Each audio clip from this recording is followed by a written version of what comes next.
Good morning. I'm here to greet the vinyl community. April 10th, 2025. Everybody's got something to hide except for me and my monkey. The calculated misdirection characterizing the crimes of '69 began with the criminal's responsibility for the mayhem. It's no wonder the criminal killings still confound us to this day. They were meant to. Most of the crimes associated with the Spine Ranch drug dealing factions were deliberately stage managed to be culprits to appear to be altogether different crimes than they were. Their initial acts of camouflage snowballed to the secret, skilled keepers of Hollywood's elite, organized crime, and the corrupt judiciary, one lie building upon the last. The series of murders themselves were squalid robberies, acts of retribution between crooks, routine silencing of snitches. Had this typical gang activity been properly reported for what it was in the first place, the myth we are discussing here would have never come into being. Of much more socio-political significance than the endlessly rehashed but misreported crimes is the far-factor known story how much of the most powerful forces in America exerted extraordinary efforts for decades to conceal secrets we still know a faction of only 50 years later. Although a string of similar but less fatal Tex Watson drug robberies preceded them by well over a year, this particular ball of deception was really set rolling in July '69 when Watson, operated under the nom de guerre Charles Tex, tricked Bernard Crow, aka Lots of Papa, into giving him $2,000 for several kilos of marijuana only to be absconded through with the dough. The commonly accepted fiction that Manson ordered Watson to rip Crow off as part of some Baroque twist in the non-existent helter-skelter scheme simply isn't true. The crime was actually spurred by the pettiest of personal motives on Watson's part. He was pissed off at Rosina after she aborted their child in Mexico when their relationship soured. The underhanded cash grab was his spiteful revenge on an ex. They weren't larger-than-life demons or cultists driven by some insane, outlandish ideology. They were fairly ordinary or sociopathic human beings with normal relationship problems. Their everyday frustrations and arguments led them to commit stupid, reckless crimes. They don't deserve to be recognized as possessing any uncanny, occult, conspiratorial grandeur, whatever. Watson never publicly admitted as of this writing that he and Kasabian went to Cielo Drive to settle a drug dealing dispute. However, his often overlooked bill, "Will You Die for Me?" makes no secret of the fact that he and Kroner were making a good living exclusively as drug dealers in the months before the murders. This was no raving cultist, but a cool-headed businessman more interested in increasing profits than following profits.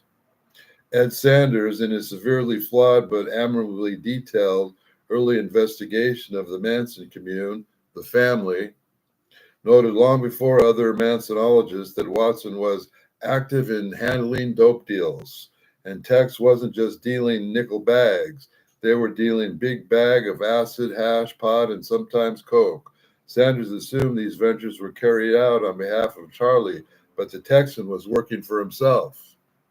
Charlie consistently chided Tex for not going along with the communal sharing ethos of the way of the bus demanded. In this book, Charles recalls in a few paragraphs filled with intriguing implications that when he and Rosina were living together on Franklin Avenue, they fell into an easy life by combining her contacts with mine. We found that we could sell a lot more dope than she had been doing on her own. We charged $15 a lid on grass, and we bought from our vendor's machine friends at $95 a kilo, and then broke up into 36 lids. He recalls the obvious pride that as our dealing got more expensive, I ended up keeping different batches of grass in numbered olive jars, since each kilo had its own distinct taste and high, and when people came over to party, we'd give them a choice, especially all the way from number 1 to number 8. That's an experienced professional making enthusiastic shock top, not a maniacal, sadistic executioner killing strangers for the glory of his hypnotic leader. Far from the embracing the anti-materialism of the true hippie dropouts, Watson exculpated into the affluent lifestyle the couple's dope sales brought them, along with expensive clothes, clubs, trance restaurants. The weed business also buys the dealing duo a stereo system upon which they play the Beatles' White Album over and over until I knew it by heart. Wait a minute. Wasn't it that easy cult leader Manson who was so obsessed with the White Album? Or has Tech's fandom from the Fab Four been transferred to Manson for the sake of narrative cohesion? Watson was tellingly reveals in Will You Die For Me that when he was comfortably locked up in the small room Texas jail cell provided by his uncle while waiting for the media madness about the Manson case in Los Angeles to peer out, he had Beatles albums brought to him. Charlie told prison staffer Ed George essentially the same thing he told me and many others about the Mop Top's connection to the murders. What the Beatles albums write stuff about was not me. That was the kid's idea all along. I wasn't even around. How much of the legendary placing Charles Manson at the center of the action of these crimes is due to deliberate shifting of one of Charlie's deeds and words to the other Charlie? For instance, Manson refuted an inexplicable claim he made in his interview with Diane Sawyer that he really did tell the girls the incriminating words, leave something witchy. Patricia Quenwinkle inadvertently supported this when she recalled during her 1993 parole hearing that it was not Manson who uttered this now infamous command as the Ford left Spahn Ranch, that it was uttered the next night at the La Bianca's residence when Watson told her to do something witchy. This makes much more sense. However, one interprets the necessarily subjective definition of witchiness, the elaborate mutilations of the La Biancas and much more extensive blood writing on the Waverly walls seem to fit the bitter bill than the far less flamboyant crime scene left at Cielo Drive. Along the same lines, Bugliosi forced Linda Kasabian to testify that it was Charles Manson who tied up the La Biancas before leaving them to be killed. However, Tex himself admits in the evasively unjustly ignored Will You Die For Me that it was he who tied up Lino LaBianca's hands, not Charlie, who he reportedly simply asked LaBianca for money and left with it, which Charles told me was true. Even more eye-opening, Watson's books informs us that the drug money he's raking in allows him to have my hair cut, to get startling styled by a friend I've known back in my wig shop days. Men's hairstyling was a rarity at the time. One of the few barbers offering this novelty was Jay Sebring, pioneering his hair salon on Fairfax. Text suggests the styling was expensive. Sebring was famous for charging as much as a then unheard of $50 for one of his trademark fast flattering snips. Sebring did in fact sell wigs to some of his famous clients, outsourcing their manufacture to local wig shops. It is possible that Watson's proprietor of Love Locks knew Sebring since 1967 when he was still in the wig making business. Watson was still never a mindless robotic slave of his supposed maniac master Manson, but an actual self-determined human being with plans and an independent life of his own. He acted on his own volition in tracking Bernard Crowe to fork over nearly $3,000 for grass that he never intended to deliver. One ruse inspired another when Tex's ex Rosina Kroner lured Charlie Manson to her Hollywood apartment, after Tex split with the bread by falsely claiming that she was being held captive by Crowe.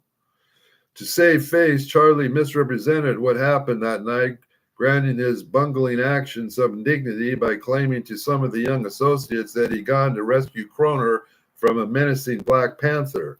Although the criminal cadre in the commune were operating all kinds of illegal operations, including drug dealing, auto theft, fencing of hot goods, robbery, and other major felonies, it's evident that Charlie had a habit of presenting these shady actions as revolutionary to the less street smart slippies.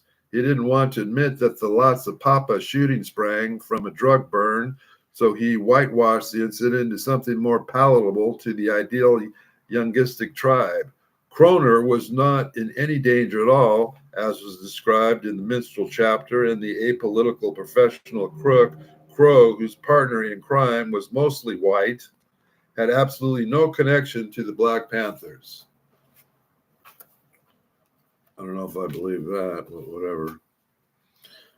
Or any other black supremacy movement, but Charlie knew that an act of deterring due against any unhappy homicidal militant sounded better to the native kids, to the naive kids back of the ranch than the reckless attempt to salvage his text latest fuck up that it actually was.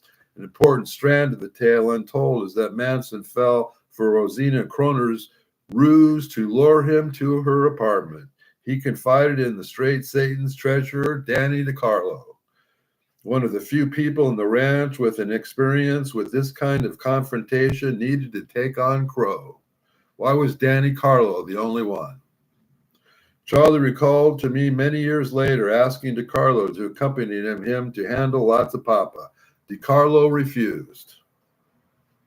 Charlie bitterly said elsewhere that Donkey Don was suddenly too busy shoveling horse shit to lend a hand, but the biker held his knowledge of Charlie's conflict with Crow over his head. This commencing of snowballing exhortation operation that helped fuel the desolate conditions from which the other murder robberies manifested. He may also have refused to help Charlie and Crow because he was operating as one of the informants the police admit they had infiltrated into the commune. Was DiCarlo a police informant? Charlie brought earlier spawn retinate Thomas T.J. Terrible, which I could spend the next 2 hours talking about, but I'm not going to.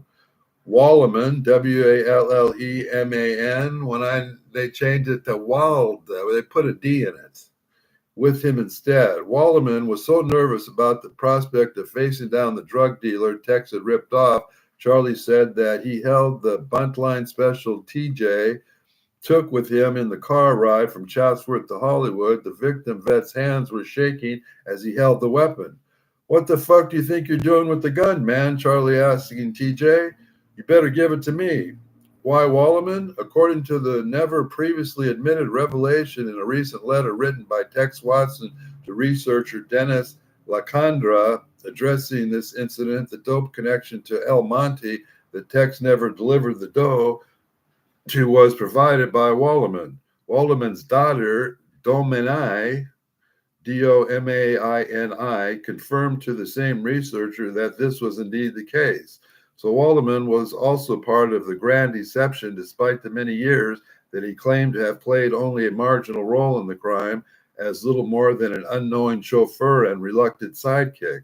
Waldeman also greatly downplayed the involvement when confronting his memories with the incident to me in the 80s. I believe this information obliges future Mansonologists to radically reconsider the degree of Waldeman's involvement in the drug dealing that led to the violence. Maybe TJ the Terrible was a little more terrible than has generally been supposed. I would argue that point, that he wasn't as bad as everybody says. Allow me to digress here to remind the reader that if we are to believe the official narrative, by the time of the summer of '69, had supposedly been conducting a systematic brainwashing program, terrifying his mindless disciples to kill him for months. They had allegedly been practicing the daily art of stabbing and shooting as part of the cult's leader's bloodthirsty Beatlemania. They were supposedly awaiting the apocalyptic outbreak of the helter-skelter race war at any minute. According to the myth, any number of docile puppets under his command were just waiting for the witchy word to go berserk on a piggy safari. Pawns conditioned by who knows what occult or intelligence agency mind controls were all told they were killing machines so obedient that only within 2 weeks, several of them slaughtered 9 people simply on Charlie's diabolical command. As we suppose to believe this fictional Farrago, even though we also know that as late as July 69, the only two people in the ranch Charlie could find to escort him to confront an angry black dope dealer was DeCarlo, a biker who wasn't even a member of the commune, and TJ, by all accounts, was the least aggressive of all the men at Spawn. That's probably true. And where the night was Tex, supposedly the most brainwashed of all.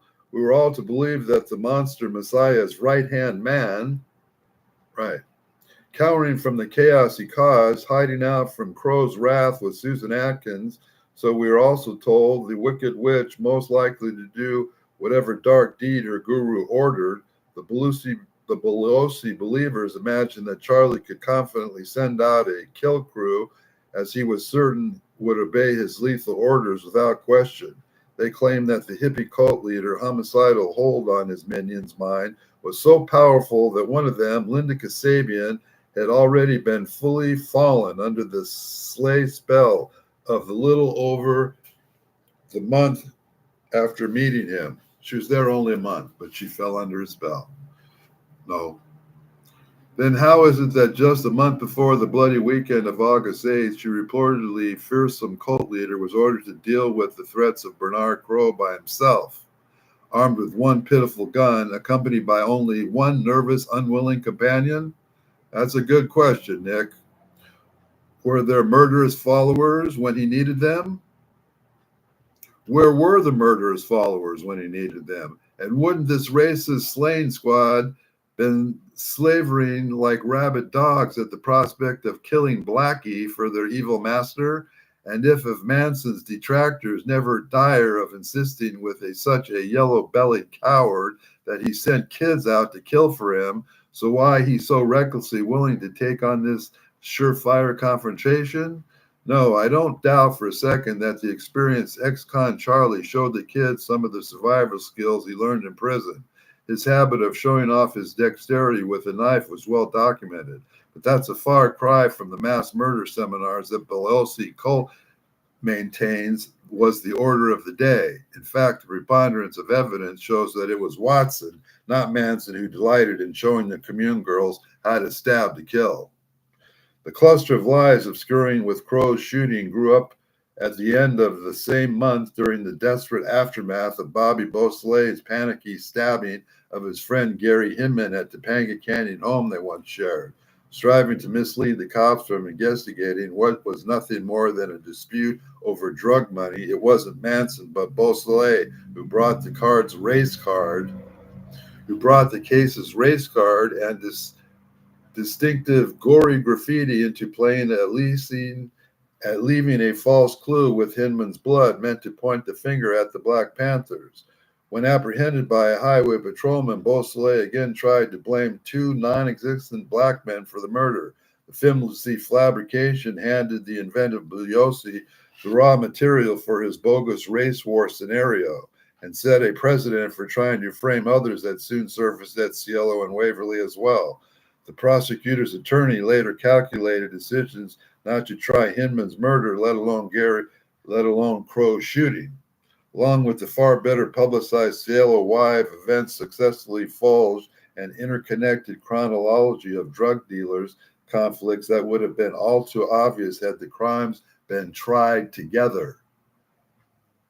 This is the sort of calculated rearrangement of reality prosecuting attorneys pull all the time, the better to make their cases. But Buyosi's clear purpose in holding separate trials was to make sure that the Tate LaBianca mayhem could be presented without the inconvenient drug deal disputes between Watson and Fratowski detracting from their cover story of random strangers slaughtered due to a madman's whim.